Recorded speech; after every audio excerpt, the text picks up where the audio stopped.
Kalau mau bawa ke jalur hukum, kita bawa bunda itu, saya akan bawa pihak Yayasan Damaris juga loh. Jangan salah.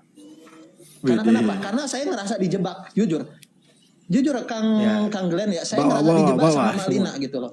Kalau memang dia mau, karena dia sempat ngancam-ngancam mau proses saya ke hukum gitu loh. Dan dia udah berjanji kepada saya, dia tidak akan mengupload foto-foto saya dan akan mengupload video saya. Dan sekarang saya tanya, ketika seseorang menyebarkan video pribadi gitu kan, kayak contohnya kayak si inilah ya, kalau untuk itu kira-kira kena delik nggak? Ya, kalau orang itu tidak mengajukan. Kalau Anda merasa keberatan, bisa kita adukan. Karena jujur Kang, waktu pertama kali saya tahu gitu kan, ya, ketika saya dibaptis terus tiba-tiba diupload, saya benar-benar ngerasa ini adalah sebuah permainan. Mental pengemis. Jujur Kang. Dan itu saya ngerasa keberatan gitu loh.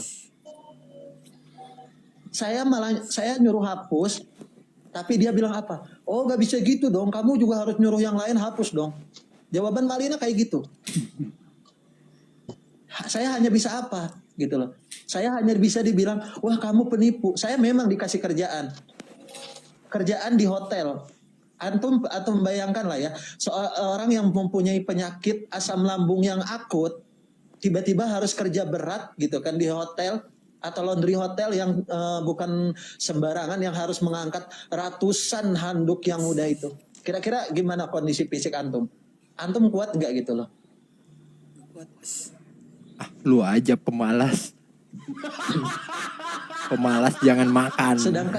Sedangkan itu pun harus istilahnya tuh harus terus tanpa ada jeda gitu loh. Ya. Itu di mana? Hotel apa? Boleh nanti di Aston, di Pasteur. Aston Pasteur. Pasteur. Iya, Aston Pasteur. Wah, gue kenal itu HRD manajernya gue.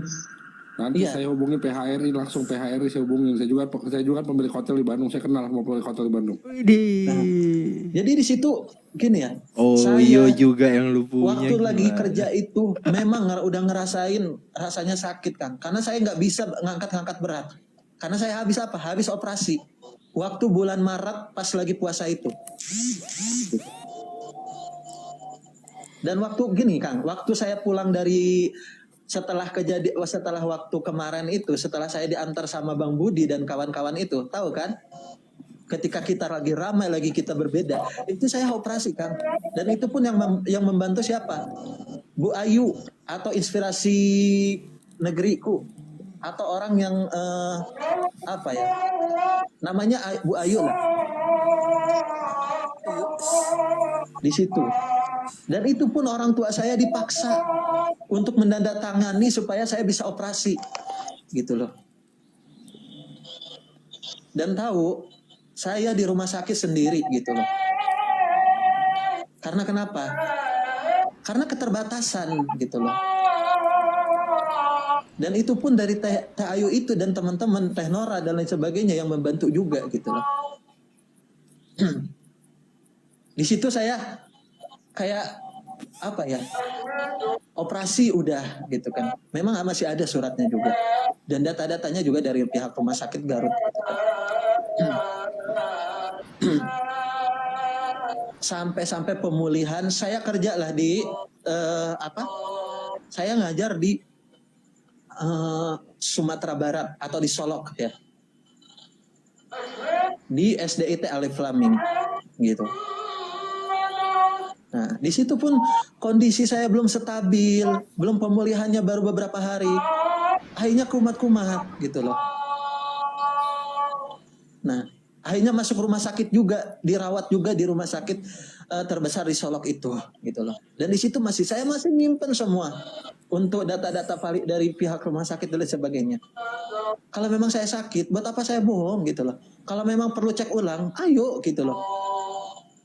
Kalau memang ingin membuktikan data, ayo kita datengin rumah sakitnya gitu loh. Buat apa saya bohong gitu loh. Rumah sakit mana? Kalau untuk kemarin kolonoskopi itu di Sumatera Barat, di Solok, RSUD Muhammad Nasir. Gitu kan. Kalau bila perlu antum pengen detail gitu kan. Nanti saya kasih dokter. Kita harus selesaikan ya. Kalian gak usah ngancam-ngancam di bawah. Selesai. Ingat nama kalian semuanya sudah di kantong. Widih, Dito. Lu makan aja masih susah toh. Astaga. Kalau bukan karena TikTok toh, lu udah nggak ngegojek toh. So-soan nama dikantongin toh. Mamat lu tuh kantongin toh.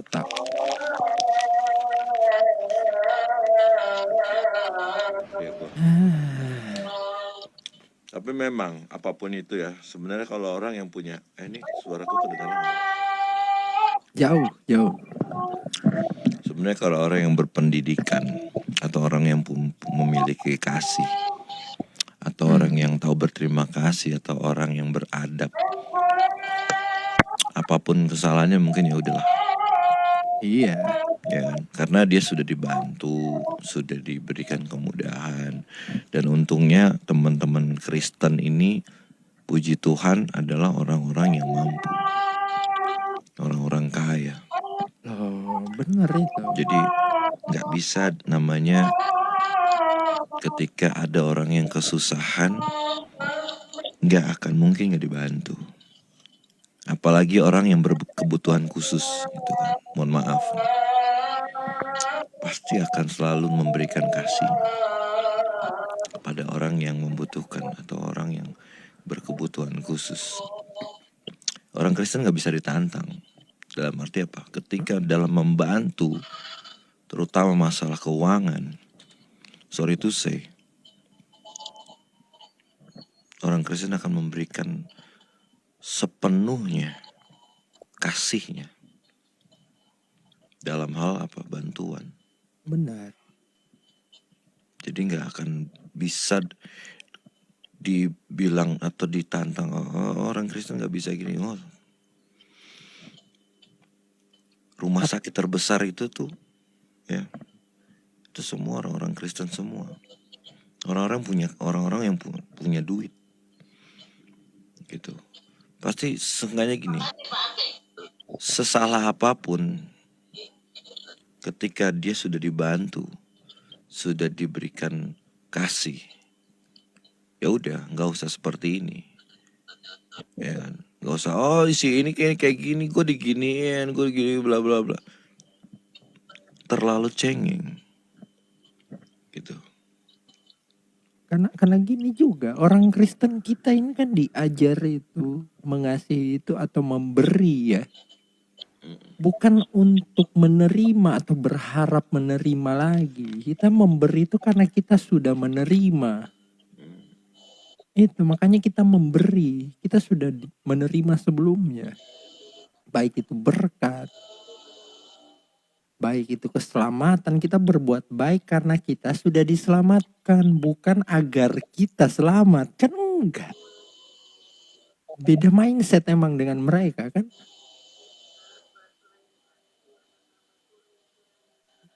Makanya selalu saya bilang thank you yang sudah berbagi berkatnya, karena kita diberkati untuk memberkati. Bukan kita memberkati agar diberkati, beda itu ya.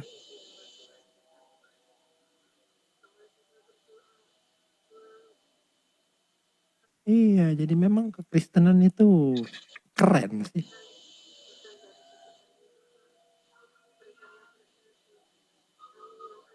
Jadi kayak dibilang orang Kristen pasti kaya. Oh gimana dengan yang miskin? Yang loh, kekayaan itu dilihat dari mana kita bisa mengucap syukur. Berapapun yang kita pegang, mau kita pegang miliaran, kalau kita nggak mengucap syukur, tetap aja kita merasa miskin gitu. Tapi mau kita pegang 100.000, mau kita pegang 10.000 doang di dompet, hanya saja kita bersyukur itu kita masih pegang 10.000. Gak ada pun duit kita pegang, kita masih bersyukur, masih bisa makan. Itu kekayaan. Itulah orang kaya gitu ketika dia bisa bersyukur. Kan gitu. Ketika kau masih bisa kerja walaupun duitmu pas-pasan, itu orang yang kaya itu gitu. Bukan orang yang nilai duitnya itu tinggi, enggak.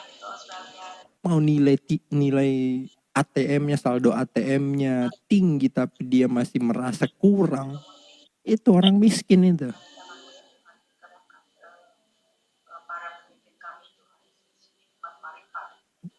Yang bener yang lo bilang, jangan ditantang orang Kristen. Orang Kristen dalam kesulitannya pun mereka masih merasa kaya. Kenapa? Karena mengucap syukur. Benar. Kita Nggak diajarkan untuk ada. mengucap Makanya nggak syukur. ada orang Kristen yang miskin. Kenapa? Karena kita diajarkan mengucap syukur. Bahkan tiap ibadah kita beribadah bukan untuk meminta, melainkan kita beribadah karena kita mengucap syukur. Mengucap syukur Yang kita beribadah hari Minggu, atas kebangkitan Tuhan Yesus Kristus. kebangkitan, kita mengucap syukur atas keselamatan. Itu